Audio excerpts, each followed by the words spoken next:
Video বানানোর একটা মূল প্রেক্ষাপট হচ্ছে ব্যাকগ্রাউন্ড সিনিয়ারি। এই ব্যাপারগুলো মাথায় রাখা উচিত আমাদের। বাট আমরা এই পেশাটাকে প্রফেশনালি প্রধান পেশা না করার ফলে আমাদের প্রধান পেশার পাশাপাশি হিসাবে ব্যবহার করি, যার ফলে আমরা অনেক সময় মন থাকা সত্ত্বেও কোনো মনোরম প্রাকৃতিক পরিবেশে গিয়ে ভিডিও ধারণ করা হয় না। আমি একটা পুকুর ঘাটে গিয়ে একটা ভিডিও বানাচ্ছিলাম। তো ওই ভিডিওটা তৈরি করার পরে আমার ইউটিউব চ্যানেলে আপলোড দিছি। তো অন্যান্য ভিডিওগুলো আপলোড দেওয়ার পরে তেমন একটা ভিউ হতো না। যেমন 100 জনের মধ্যে 20 জন, 25 জন, 30 জন এরকম দেখতো।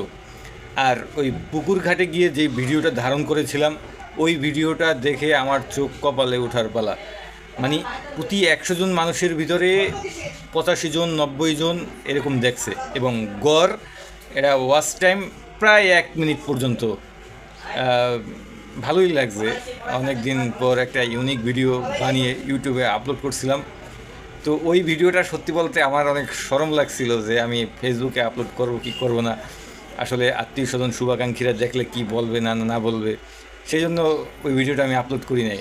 বাট ইউটিউব যে পরিমাণে রেসপন্স করছে আমাকে, তো আমি সত্যিই বিস্মিত হয়ে গেছি। তো আপনারাও যদি চান এই মাঝে মাঝে 2-1টা ভিডিও প্রাকৃতিক পরিবেশে গিয়ে যদি বানাতে পারেন, ইনশাল্লাহ মনে হয় আপনারাও আমার মতো মাঝে মাঝে সফলতার মুখ দেখতে পারবেন। আল্লাহ হাফেজ।